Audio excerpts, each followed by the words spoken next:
तो बच्चों good morning. तो आज हम यहाँ पे आज एक न्यू चैप्टर लेके आ रहे हैं जो 12th में आप लोग को पढ़ाया जाता है। चैप्टर का नाम है मैट्रिक्स, जो कि आज हम लोग यहाँ पे पढ़ेंगे। आप लोग इससे पहले मैट्रिक्स नहीं पढ़े होंगे 11th तक, आप लोग के लिए ये जो चैप्टर है न्यू है।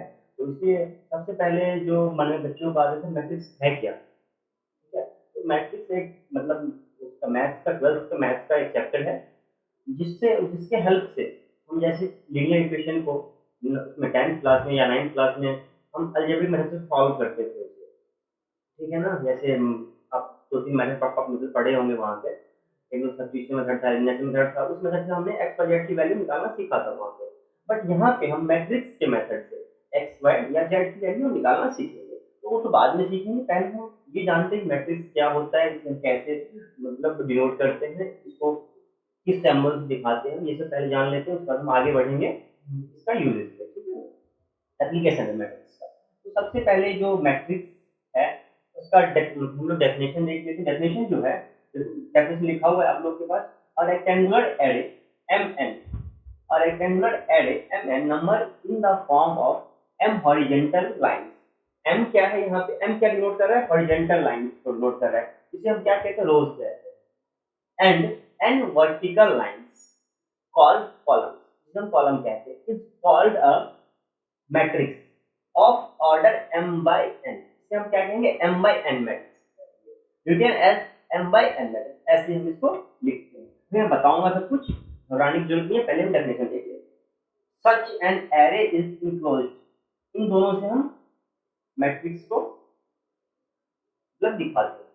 We denoted a matrix by a capital letter. किसी भी अल्फाबेट के जितने भी एबीसीडी जेड कुछ भी होता है, अब कोई सा अल्फाबेट उठा लो, बट कैसा होना चाहिए, तो कैपिटल लेटर होना चाहिए, ठीक है बच्चों। अब यहाँ पे आप लोग को समझ नहीं आया होगा रेक्टेंगुलर एरे क्या होता है। रेक्टेंगुलर एरे जो रेक्टेंगुलर शेप में आपको दिखे, ठीक है ना। जैसे रेक्टेंगुलर कैसा होता है, लेंथ और ब्रेथ, ऐसा लेंथ और लेंथ इक्वल और ब्रेथ ब्रेथ इक्वल, रेक्टेंगुलर इसे कहते हैं हम, ठीक है। तो यहाँ पे आपका यहाँ पे rectangular array m into n number in the form of m, m horizontal कहलाता है, ठीक है। हॉरिजॉन्टल समझते हो आप लोग क्या होता है, हॉरिजॉन्टल जो अर्थ के पैरेलल होता है उसे हॉरिजॉन्टल लाइन कहते हैं, एक्स एक्सिस, ठीक है। और y मतलब वर्टिकल, जो y एक्सिस होता है जो अर्थ के परपेंडिकुलर होता है। तो इसे हम किस चीज से नोट करते हैं, ऐसे, ठीक है। और अब यहाँ पे है a rectangular array M N in the form of m horizontal line. m क्या दिखाता है, हॉरिजॉन्टल लाइन को दिखाता है। मान लो मैं यहाँ पे लिख रहा हूँ ए मैट्रिक्स लिख रहा हूँ, ठीक है, A11 A12 A13 so on A1n, ठीक है बच्चों। अब हम यहाँ पे क्या लिखेंगे, उसी तरह से आगे हम बढ़ जाते हैं, A21 A22 A23 आगे A, ओके ये। तो यहाँ अभी क्या लिख रहे हैं, हॉरिजॉन्टल लिख रहे हैं, और ये क्या है, वर्टिकल, ओके ना।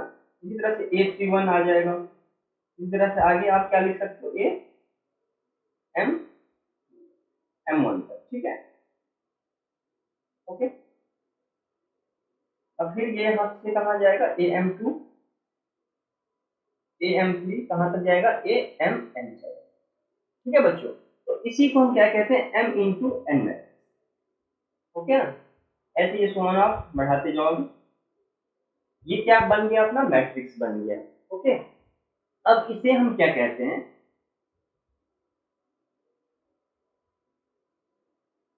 हम ऐसे पढ़, ए आई जे मैट्रिक्स है, मैट्रिक्स का एलिमेंट है, और m इंटू एन किसे मतलब डिनोट कर रहा है, मैट्रिक्स को डिनोट कर रहा है, ओके ना।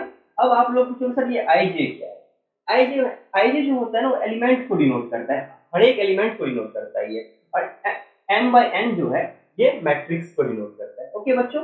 तो यहाँ पे ए आई जे समझ आ गया, एलिमेंट को डिनोट करता है, और m इंटू n या m बाय n मैट्रिक्स जो मतलब ये मैट्रिक्स कंप्लीट मैट्रिक्स को डिनोट करता है, ओके। तो यहाँ पे ए आई जे ये हर एक एलिमेंट को डिनोट करता है, यानी कि A11 ये AIJ है।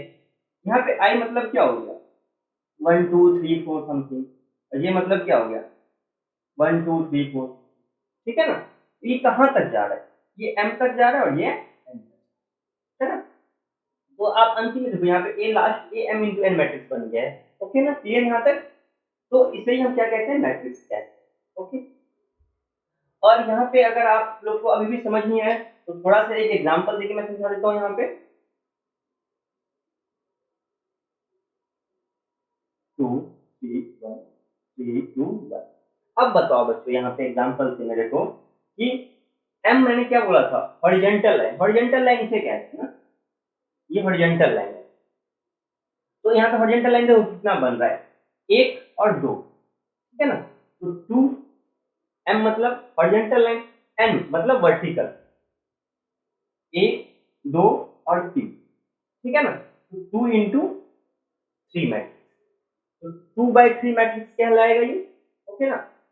अगर अब यहाँ पे आप लोग से पूछा जाएगा कि मेरे को ए 1 2 मैट्रिक्स बताओ क्या है यहाँ पे, मतलब A12 मैट्रिक्स, A12 एलिमेंट क्या है, सॉरी मैट्रिक्स, A12 एलिमेंट क्या है। तो A12 यानी कि फर्स्ट रो का सेकंड एलिमेंट, फर्स्ट रो और सेकंड कॉलम। A1 मतलब है ना। अगर आपसे पूछा जाएगा यहाँ पे A32 बताओ, थर्ड रो, तो थर्ड रो तो है ही नहीं यहाँ पे, तो सेकंड रो और सेकंड कॉलम का एलिमेंट बताओ।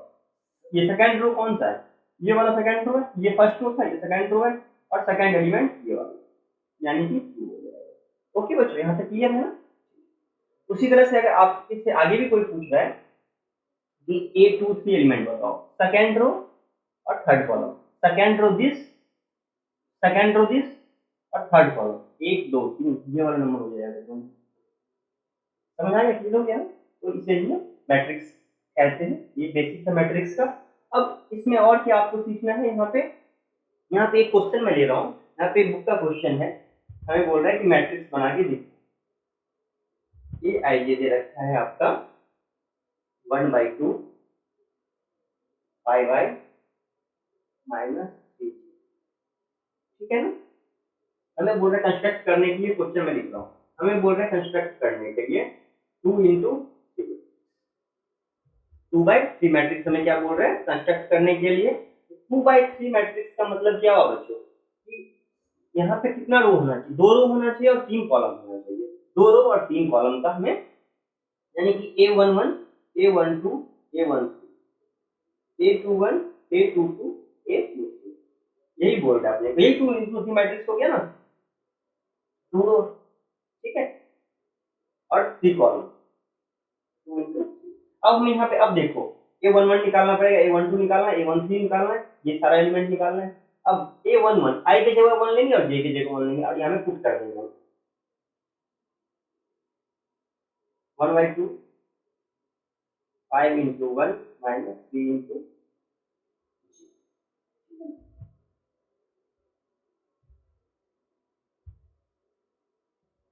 ठीक है 1, ठीक है बच्चों। इसी तरह से आप लोग निकाल लोगे, इसी तरह का सारा एलिमेंट निकालना आसान है, मैं इससे आगे नहीं करूंगा, आप लोग निकाल के ऐसे 1 2 पुट करना, 1 3 पुट करना, 2 1 पुट करना, और आपका मैट्रिक्स 2/3 का मैट्रिक्स रेडी हो जाएगा। ठीक है बच्चों, यहाँ तक हमारा बेसिक क्लियर हो गया कि हम एलिमेंट के कैसे पहचानेंगे कि ये कौन सा एलिमेंट है, मतलब किस रो का किस कॉलम का एलिमेंट है, ये पहचान लोगे आप लोग, कोई दिक्कत नहीं है। अब हमें क्या, और मैंने एक चीज और क्या सीखा कि हमें कोई यहाँ पे एक मैट्रिक्स बोलेगा लिखने के लिए तो मैं इजीली लिख सकता हूँ, बट हमें ये एक इक्वेशन का काम होना चाहिए क्या लिखना है। ठीक है बच्चों, यहाँ तक। अब हम देखेंगे कि मैट्रिक्स के कुछ टाइप्स होते हैं, ठीक है, 8 10 टाइप्स होते हैं, फटाफट छोटा टाइप से मैं जल्दी जल्दी से क्लियर कर देता हूँ, फिर हम आगे बढ़ेंगे। ये सब बेसिक है, बेसिक जानना बहुत जरूरी होता है बच्चों किसी भी चैप्टर को पढ़ने से पहले। तो पहले हम बेसिक जान लेते हैं, फिर हम आगे चल के अगली क्लास में न्यूमेरिकल्स भी करेंगे और मजा आएगा। काफी आसान चैप्टर है, अगर आप अच्छे मार्क्स लाना चाहते हो एग्जाम में तो ये चैप्टर जरूर अच्छे से पढ़ के जाओ, काफी अच्छा मार्क्स आएगा आप लोगों को।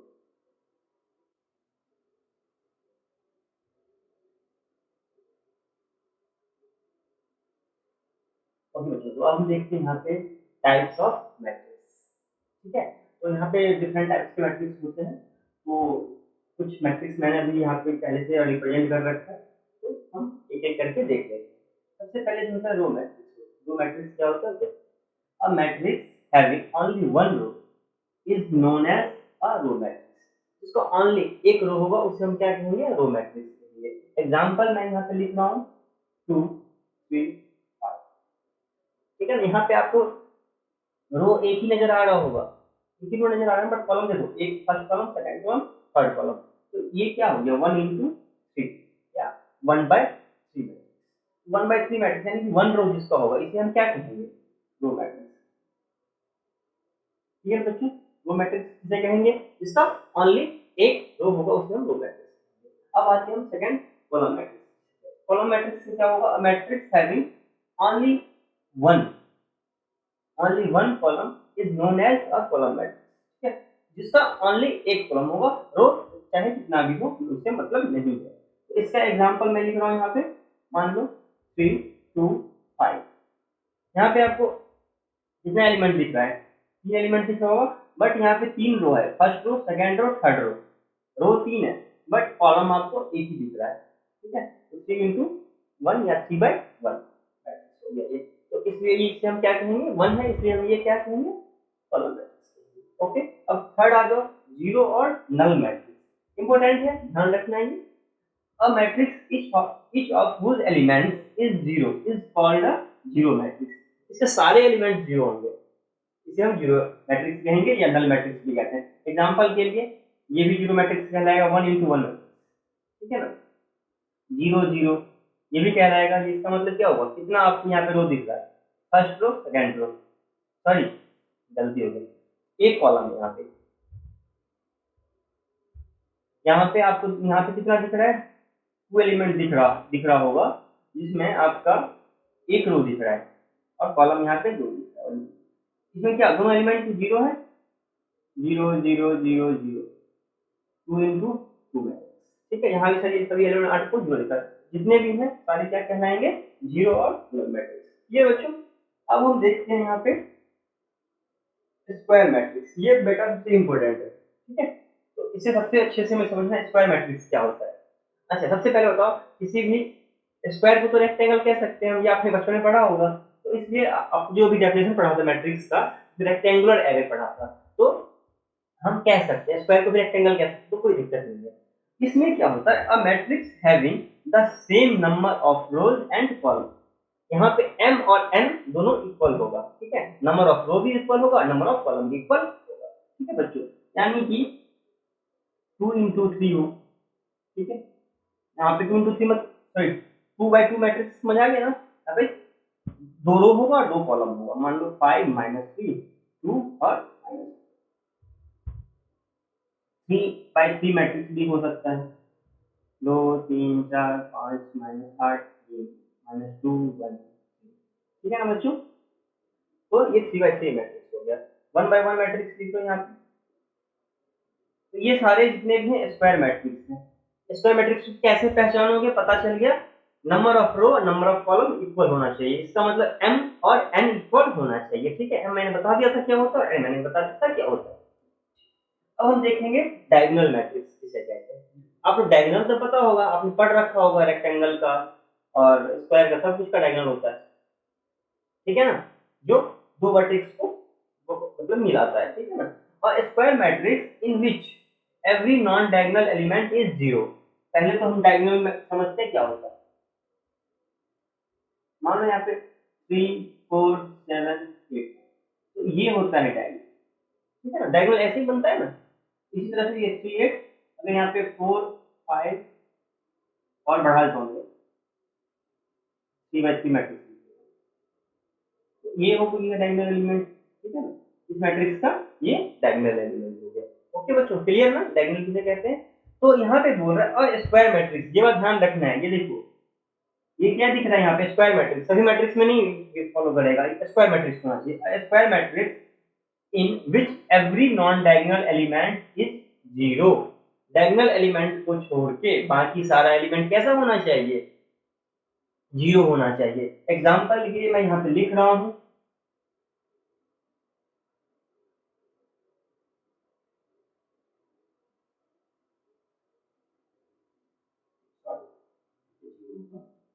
यहाँ पे कोई एलिमेंट लिख दो, डायगोनल एलिमेंट क्या है, 2 -3 और -1। ओके ना, अब ये बाकी जो है, बाकी ये एलिमेंट जो दिख रहा होगा सारा जीरो दिख रहा होगा, ये 3/3 मैट्रिक्स है। उसी तरह से 2/2 मैट्रिक्स भी लिखो, 2 0 0 और माइनस। ठीक है ना। इसका मतलब क्या हुआ, डायगोनल एलिमेंट आई और जे आपस में इक्वल होगा। ये क्या होता है, इसे हम क्या कहेंगे, A11 कहते थे ना, सबसे फर्स्ट एलिमेंट है फर्स्ट रो का और फर्स्ट कॉलम का भी। उसी तरह से ये क्या है, सेकंड रो का और सेकंड कॉलम का एलिमेंट है, और ये क्या है, थर्ड रो का थर्ड कॉलम का एलिमेंट है। आई और जे इक्वल होना, जो होता है जिस एलिमेंट का आई और जे आपस में इक्वल होता है, उसे हम डायगोनल एलिमेंट कहते हैं। ये बात भी यहाँ से क्लियर हो गया ना, कि अगर आई इज इक्वल टू जे, उन एलिमेंट को हम क्या कहेंगे, डायगोनल एलिमेंट कहेंगे। आई इज इक्वल टू जे, जहां पे दिखा A22 sorry I22 I11 I33 I44, जहां पे आई और जे आपस में इक्वल है, उसे हम कहते हैं डायगोनल एलिमेंट। डायगोनल एलिमेंट समझ आ गया, और यहाँ पे डायगोनल मैट्रिक्स भी समझ आ गया होगा। डायगोनल एलिमेंट को छोड़ के बाकी जितने भी एलिमेंट है वो कैसा होना चाहिए, जीरो होना चाहिए। ओके बच्चों, अब हम आगे देखते हैं बाकी के मैट्रिक्स।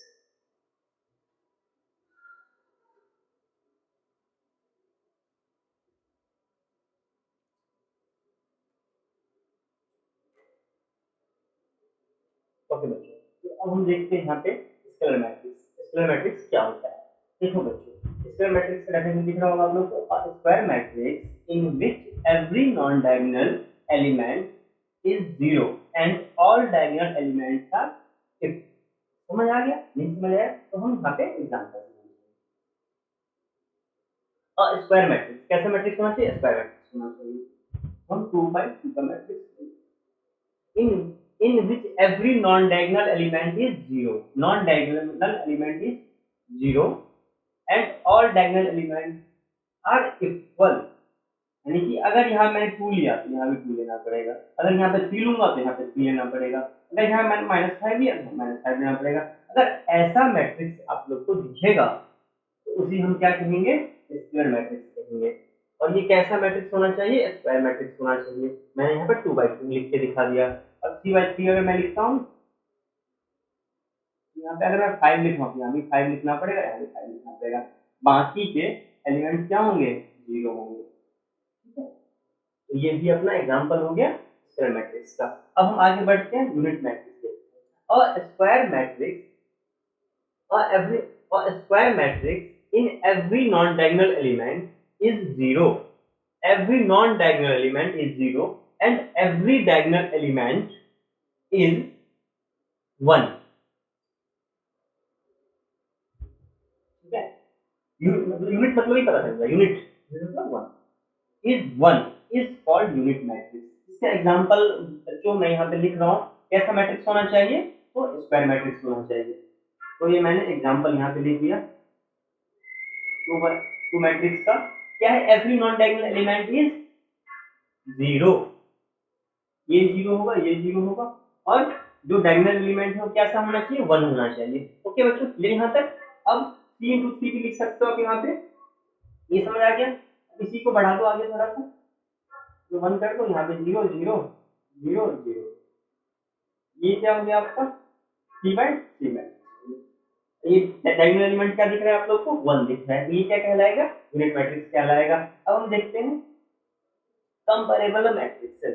यहाँ पे दो मैट्रिक्स के अंदर हम कंपेयर मतलब क्या होता है, किसी भी चीज से के साथ कंपेयर करना। तो यहाँ पे हम क्या करेंगे, दो मैट्रिक्स के बीच कंपेयर करेंगे। तो कंपेयर हम तब कर सकते हैं किसी मैट्रिक्स के अंदर, वही देखते हैं। Two matrices A and B, दो मैट्रिसेस है ए और B, are said to be comparable. कब कंपेरेबल होगा, they if they have same number of rows. Number of rows क्या होना चाहिए, सेम होना चाहिए दोनों मैट्रिक्स का। अगर ये मैट्रिक्स ए मैट्रिक्स का रोज 3 है तो बी मैट्रिक्स का भी 3 रो होना चाहिए। And same number of column, column भी अगर 2 है तो बी मैट्रिक्स का भी कॉलम 2 होना चाहिए, तभी हम दोनों मैट्रिक्स को कंपेयर कर सकते हैं। ठीक है ना। ए मैट्रिक्स मैं यहाँ पे लिख रहा हूँ 3 2 5 3 -8 3। ठीक है, ये क्या हो जाएगा, ये भी कैसा होना चाहिए, 2 into 3 मैट्रिक्स देखा, तो ये भी यहाँ पे 2 into 3 मैट्रिक्स होना चाहिए, तभी इन दोनों को हम कंपेरेबल मैट्रिक्स कहते हैं। ठीक है बच्चों। अब यहाँ पे सबसे इंपॉर्टेंट है इक्वल मैट्रिसेस। यहाँ से एग्जाम में क्वेश्चन भी आने का चांस होता है, मेरे ख्याल से 80-90% चांस होता है आने का। ऐसे मैं एक न्यूमेरिकल करवा दूंगा आप लोग को अभी, तो आप लोग को और अच्छे से क्लियर हो जाएगा। इक्वल मैट्रिसेस, यहाँ भी टू मैट्रिक्स की बात होगी, ए एंड बी मैट्रिक्स मैंने ले लिया यहाँ पे, said to be equal. Equal कब कहेंगे, written as A equal to B ऐसा लिखा रहेगा, आपको दिखेगा if they are of the same order and their corresponding element are equal. Corresponding मतलब समझते हो, अगर A11, अगर ए मैट्रिक्स का A11 मतलब फर्स्ट एलिमेंट, फर्स्ट रो का फर्स्ट एलिमेंट और सेकंड मैट्रिक्स का फर्स्ट रो का फर्स्ट एलिमेंट आपस में क्या कहलाएगा, करस्पॉन्डिंग एलिमेंट कहलाएगा। समझ आया? नहीं आया तो हम यहाँ पे बोल देंगे।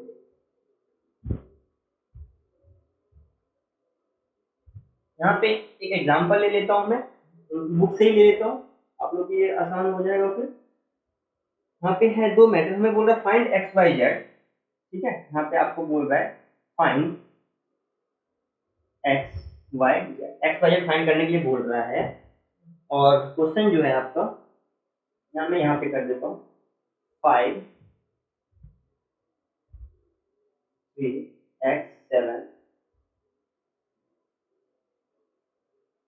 y z 1 y z 1, ये मैंने क्वेश्चन, ठीक है। मैं क्या फाइंड करने बोल रहे हैं, एक्स वाई जेड फाइंड करने के लिए बोल रहा है। मैट्रिक्स कैसा होना चाहिए, if they are the same order and their corresponding element are equal, same order होना चाहिए तो करस्पॉन्डिंग एलिमेंट हम इसे इक्वल कर देते हैं। यहाँ पे देखो 2 into 2 मैट्रिक्स है और 2 by 2 मैट्रिक्स, ये भी 2 by 2, ये भी 2 by 2 मैट्रिक्स है, तो हम यहाँ पे इक्वल कर सकते हैं। मैंने क्या बोला था, करस्पॉन्डिंग एलिमेंट, ये देखो A11 है, ए मैट्रिक्स का फर्स्ट एलिमेंट है, उसी तरह से ये y जो है सेकंड मैट्रिक्स का, बी मैट्रिक्स का फर्स्ट एलिमेंट है, तो y इज इक्वल टू क्या हो जाएगा बच्चों, यहाँ पे 5y निकल गया। z इज इक्वल टू क्या हो जाएगा, ये z है, z इज इक्वल टू क्या हो जाएगा 3 हो जाएगा, ठीक है। उसी तरह से x इज इक्वल टू क्या हो जाएगा 1 हो जाएगा। यहाँ तक क्लियर है बच्चों, समझ आ गया आप लोग को, x1 y5 और z3 अपना भी वही आया, ओके ना। तो ये क्वेश्चन आपका हो सकता है ना एग्जाम में, यहाँ पे ये तो थोड़ा सा आसान था, हो सकता है यहाँ पे आपको एग्जाम में x प्लस वाई दे दे और यहाँ पे आपको x माइनस वाई दे दे। तो यहाँ से देखो बच्चों, दो इक्वेशन आप बना सकते हो, x minus Y is equal to 5 लिख सकते हो ना, x minus Y equal to 5, और सेकंड ये जो है ये x plus Y is equal to 1 लिख सकते हो, ठीक है ना। ये क्या है, सेकंड रो का फर्स्ट एलिमेंट और ये भी सेकंड रो का फर्स्ट एलिमेंट, दोनों आपस में इक्वल कर दिया और आपको ये दोनों इक्वेशन को इजीली सॉल्व कर लेते हैं। हमने 9th 10th 8th में आराम से सॉल्व करते, ठीक है बच्चों। तो यही टाइप था अपना मैट्रिक्स का, हमने जितना भी पढ़ा 1 2 3 4 और पीछे हमने 4 5 पढ़ा था, तो 9 10 मैट्रिक्स का टाइप है, इसे अच्छे से रिवाइज कर लो। हाँ, ये सब बेसिक चीज है। ऑब्जेक्टिव क्वेश्चन जो आता है, 1 नंबर का क्वेश्चन जो होता है, वहां पे आने का बहुत ही चांस होता है। जब तक आपको ये सब चीज क्लियर नहीं होगा बच्चों, तब तक आप आगे क्वेश्चन सॉल्व करने में आपको कठिनाई होगी, प्रॉब्लम होगी, नहीं कर पाओगे क्वेश्चन सॉल्व। इसलिए ये सब चीज जानना बहुत ही जरूरी है। मतलब बच्चे क्या चाहते हैं कि फटाफट हो जाए, मैथ्स ऐसा चीज नहीं है बच्चों, प्रैक्टिस चाहिए, बेसिक क्लियर होना चाहिए, तभी आप आगे कर सकते हो। आप चाहोगे कि मैं जैसे हिंदी इंग्लिश और हिस्ट्री एक दिन में पढ़ के खत्म कर देता हूँ, पास कर देता हूँ, ऐसा नहीं है। मैथ्स आपको पूरा साल पढ़ना पड़ेगा, तभी आपको अच्छे से समझ आएगा और अच्छा अच्छा मतलब मार्क्स भी आप गेन कर सकते हैं। तो ठीक है बच्चों, तब तक के लिए आज आज के लिए इतना ही, और हम नेक्स्ट वीडियो में पढ़ेंगे बाकी ऑपरेशन पढ़ेंगे मैट्रिक्स का, और प्रॉपर्टीज पढ़ेंगे, मल्टीप्लाई एडिशन ऑपरेशन इसी को कहते हैं, ये सब सीखेंगे।